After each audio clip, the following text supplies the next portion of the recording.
Hey YouTube, Sinister here. Saying this is our first Creepypasta video, I want to explain to you guys a little bit on how these are going to work. Now, we're going to split these into two sections. There's going to be a serious Creepypasta segment, and we're going to have a joke, comedy, make fun of Creepypasta segment. For tonight, I'm going to present to you guys a serious Creepypasta video. I've been looking online for a couple days now trying to find a good one to present to you guys, and I think I've got one. It's a Pokemon creepypasta called The Dying of Light by an anonymous writer. Ever since their creation in the second generation, shiny Pokemon have become one of the single most desired things in the history of the franchise. And why not? They're different, beautiful, in most cases at least, and extremely rare. So much so that one could go through every one of the post-second gen games 10 times and never see even one. As such, many people all over the world have discovered glitches and loopholes that can be exploited, albeit with slight difficulty, in order to obtain one of those rare and sparkling pixel creatures. Now, I've always looked down a little on those who would cheat to get a shiny, as it seemed impure to catch one due to something other than the pure luck that's usually required. It takes all the wonder out of it if you merely have to punch in a code and get that rare and beautiful Pokemon others could spend their lives searching for. The idea only grew stronger in my mind when I, at last, encountered my first shiny. The Ursaring I named Chernobyl, inspired by its nuclear waste green coloring. I'd caught Chernobyl after playing these games for years, my heart pounding and my hands shaking as I clicked on the Ultra Ball icon, adrenaline rushing through me as I watched it wobble and then fall silent. How could anyone cheapen moments like this through cheating? But then, I discovered the art of soft resetting. It wasn't technically cheating, I thought. The chance of encountering a shiny didn't decrease, and it was entirely possible that I could spend just as many years soft resetting as I'd spent playing and never actually get one. And yeah, perhaps I was a tad jealous of my friends and their shinies, since I couldn't actually use Chernobyl due to her stats and level in relation to my other Pokemon. Just as well, I wasn't a huge fan of Ursaring, though I could hardly complain about finding one that was shiny. So, while Chernobyl currently rests in my box in Soul Silver, right next to the complimentary Red Gyarados, theirs were out and about in the main parties, winning battles and looking beautiful. If there was a chance that I could both obtain a usable shiny and not have to cheat to get it, I decided I would take it. So, I turned on my DS and started up the copy of Leaf Green I'd borrowed from a friend a few moments before.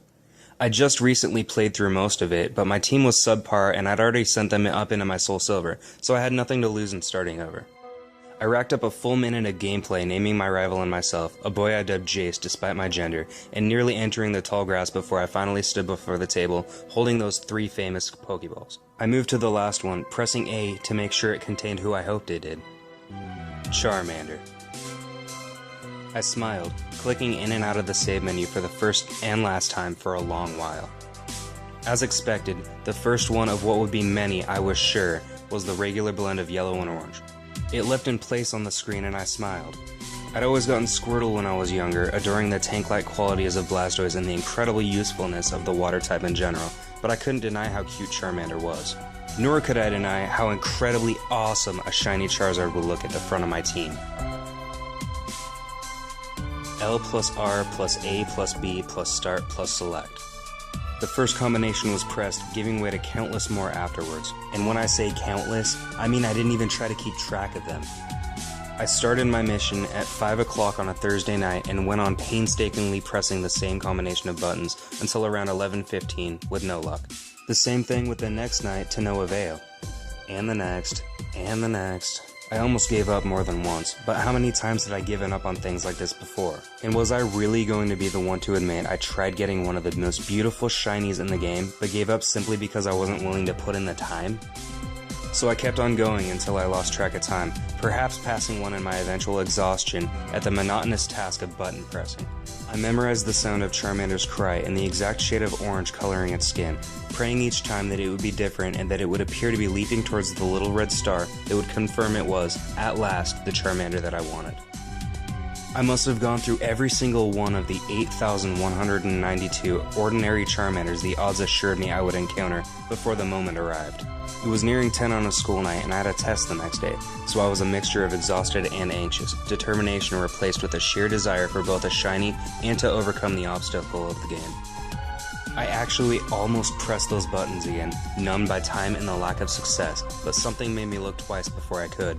The orange that had begun to mock me was replaced by a soft shade of yellow, and the tiny adorable lizard gazing up at me did so beneath a bright red star. I saved the game for the second time, playtime of 1 minute still remaining despite the hours I'd thrown into finding my little golden Charmander, and then went nuts. I screamed with excitement and leapt from the couch, jumping to the ceiling with excitement. My second shiny ever, and it was going to be a Charizard. A Charizard! One of the most famous and desired Pokemon, and it was mine, and shiny. I couldn't contain myself, didn't even try. It ended up being a girl, Tiamat, the perfect name for a vicious dragon, black as night. I squealed, hugging the DS to my chest. At last, it came time to battle Blue and his Squirtle, his non-shiny Squirtle. Blue threw out his little turtle, and it gave its trademark cry. But then, Tiamat came out, and I thought I was gonna faint. Her gold back and red flame were briefly surrounded by the ring of tiny sparkles, and then she too called out. I could swear I heard happiness in it, though it may have just been me. Again, I giggled like a little girl, shutting my eyes and clutching Tiamat and my DS to my heart. I heard a few various battle noises while still fangirling, and I assumed I must have pressed A. There was the sound similar to when a Pokemon uses Scratch, followed shortly by a set of lowering tones meaning one of the various stats had been lowered. At that second sound, I lifted the DS and looked back at the battle. Tiamat had lost a tiny bit of damage, about 2 HP, and I scowled at the Squirtle. How dare he lay a hand on Tiamat? The rest of the battle went down quickly, and a few scratches and tackles later I emerged victorious, with Tiamat now at level 6. I loved her already.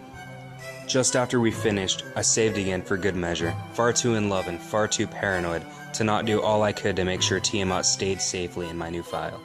Oak and Blue spouted their usual dialogue, and no sooner had Blue finished demanding that I smell him later than I burst out of Oak's lab, healed Tiamat back at my mom's house, and headed back up towards Route 1. And yet did my journey with Tiamat begin with a battle with a Pidgey. For the first time, I think, I was overjoyed to run into a wild Pokemon. I couldn't wait to show off Tiamat's skills, if only to myself and the indifferent AI. I smiled wickedly at the little Pidgey. Hello, first victim. Tiamat sparkled when she emerged from her Pokeball, crying out threateningly to the weak little bird. I didn't think I'd ever get tired of that little glittery ring that wound around her back. Once more, I heard that scratching sound, followed by the indicator of stats being lowered. As I was watching this time, however, I was baffled. I hadn't used Scratch, neither had the Pidgey. For that matter, neither of us had had time to use any moves at all. As I stared, too, I noticed that a tiny bit of HP fell from Tiamat's health bar, as it had during the battle with Blue. I felt my eyes narrow. This didn't make any sense. I knew that there were a few abilities that could affect the Pokemon on the field in later generations, but I didn't recall them coming with a sound, or being possessed by any wild Pidgey I'd ever encountered. However, I wasn't given much chance to ponder this, as almost immediately after I noticed it, the Pidgey suddenly fled, ending the battle. Out of battle and back in the overworld, things appeared normal. Jace was just standing there amidst the grass, upbeat music playing as though nothing out of the ordinary had occurred just seconds before. Wary, I opened the Pokemon menu to check on Tiamat, unease pooling in my stomach. There she sat, just as she always had, her green eyes shining as she smiled that constant grin. I looked at her for a bit, still a little rattled, and finally noticed something. Something I wouldn't have seen if I hadn't spent so many hours inspecting the Charmander sprite. The color at the top of her head looked off. It was off by maybe a little more than a single pixel, but it was there. It appeared faded, like the yellow had been in the sun and was just a little bleached. I blinked multiple times, unsure of my eyes, which surely must have been tired after staring at the screen so long before finding Tiamat. It appeared to still be there, even after my longest blink. I shook my head, knowing how paranoid I was when it came to data and electronics, and decided that it was only my own fear of losing the shiny I'd worked so hard to find. Shrugging it off, I exited out of the menu. I took 2 more steps forward and encountered another wild Pokemon. This time, a Rattata bared its fangs at me from across the field. Again, the sound of scratching and the dropping of stats. This time though, I was almost expecting it, and I noticed that as Tiamat's HP fell a little more, so too did the strange bleaching effect occur on the top of her head. I could see now that the yellow was not merely fading, but disappearing altogether, being replaced by pure white. The wild Rattata fled. I didn't move this time, didn't open the Pokemon menu. This wasn't my eyes, I was sure of that now, but I still didn't know what was going on. Something with the programming? A glitch maybe? A new thought came to me then. This wasn't my game. that somehow all of my soft resetting must have screwed up the cartridge, and that I'd have to answer to my friend the next time I saw him. Oh man, he was gonna kill me. I mean, I could probably buy him a new one, but that didn't make this okay. I groaned, smacking myself on the forehead, cursing myself and my desire for shinies. But my guilt was interrupted by the sound of battle music. I felt a chill. I hadn't even moved. Another Pidgey appeared, followed by Tiamat, and I could take no joy in that sparkle I was already in love with, because I knew what was coming, that strange couplet of sounds and decreasing pixels that hinted at something being amiss. All I could do was watch as it happened, my face going pale and my stomach turning. I was almost grateful when I saw that text box appear, alerting me that the Pokemon had ran away, but something new went wrong immediately after. The battle scene didn't fade away, the music never stopped. Another wild Rattata simply slid into place from off-screen, looking just as it always had so many times before. That same pair of unsettling noises, faster now, and more of Tiamat's HP and color disappeared than before. Wild Rattata fled. Wild Pidgey appeared. Wild Pidgey fled. Wild Pidgey appeared. Wild Pidgey fled. Wild Rattata appeared. Wild Rattata fled. Faster and faster, the sprites kept sliding on and off the screen. Their cries were mingled into one disturbing drone emerging from my speakers, meshing dreadfully with the scratching and dropping tones. And Tiamat, my beautiful Tiamat, I could only watch as her HP fell faster and faster, as her color drained like sand in an hourglass, revealing ghostly white beneath the sunflower yellow. I mashed the buttons, desperate, but the Pokemon kept coming and her color kept draining, and her life kept fading. I lifted the on-off switch over and over again, but the game seemed frozen in this terrifying loop. At last, exasperated and shaking, I shouted at my DS, "Stop it!" To my surprise, it did. Panting, I stared at the screen, tears of literal fear and frustration in my eyes. Tiamat's HP had reached 1, her skin was the color of bones and the field was empty, silent suddenly of even the battle music. I thought about pressing something, trying again to turn it off, but I couldn't make myself move. Before my eyes, the field remained empty until another text box popped up on the screen. Wild Charmander appeared. A shiny Charmander suddenly appeared before me. No, not quite shiny. A small splotch in its leg was the same color that Tiamat had once been, but the rest was the same shade of orange I'd come to know so well. I met its eyes and shuddered. They glared at me, not the male pixel figure, but right into my eyes, with visible malice above the red-tinged mouth. I couldn't look away. Wild Charmander appeared. This one was almost shiny too, with a patch of yellow around its stomach. It merged with the first, becoming a small, hideous monster. It had the same look as the first, but its tail, what I could see of it, had a flame that was almost non-existent. Charmanders continued to appear at a frightening rate, each one clipping into each other, and each one with a small patch of shiny skin somewhere on its body and red in its mouth. Some of their mouths were open, black holes with thick red drops spilling out of them, and some of their eyes were angry slits, bits of sea green with blue-black beneath them. I could see what looked like bones through some of their bodies, rotting as they stood. They only got worse as they kept coming, their cries as mutilated as their tiny bodies, until I could hardly recognize them. The entire side of the field was filling up with them. Text had stopped appearing anymore, and all that announced their presence was a new cry or appearance of a hateful, repulsive lizard. And through it all, there was only one HP bar for the massive broken yellow-orange bodies, though the names had stopped being Charmander and began to spell out a phrase repeated over and over and over again. "Do you want me now?" The DS was shaking in my hands and my heart thundered in my chest. I could barely read the sentence as it flew up before me. "Do you want me now? Do you want me now? Do you want me now?" Beneath it, I saw the HP counter rising almost as fast as the dying Pokemon appeared, the numbers skyrocketing into the thousands, 2,000s, 3,000s, and upward as their cries resounded in the background, sounding almost sad and angry as they shot out of my speakers. I tried to turn it off again, tried to turn off the sound, tried to do anything to make this stop.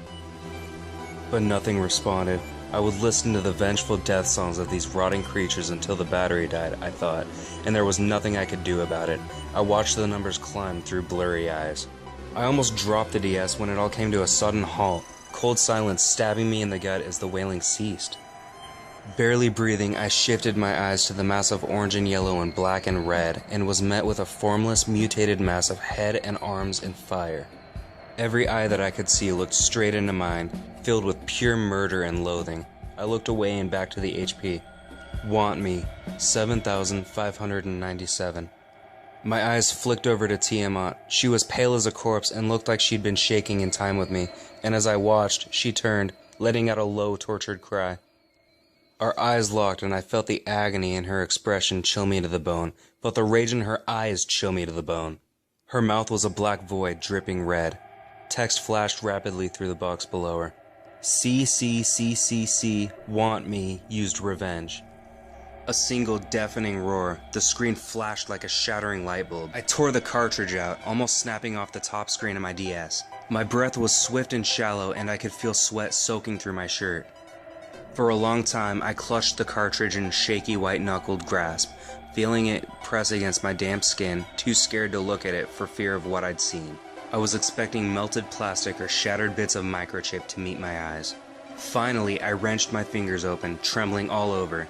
It looked as pure and harmless as the day I'd received it. I cracked it against the table. A few days later, I bought a new copy of Leaf Green to return to my friend the next time I saw him. I didn't plan on telling him or anyone else what had happened that night. To keep him from questioning my lack of playtime, I started a new game and played a little bit, shivering through it all and jumping every time a wild Pokemon appeared. I chose Bulbasaur just so I'd be far away from the Charmander at the end of the table. The old copy went out with the trash a long time ago, in pieces. Well, that was The Dying of Light. It had its cliches like every other creepypasta does, but it was a very decent creepypasta. I thoroughly enjoyed reading it, and especially recording me reading it to you guys.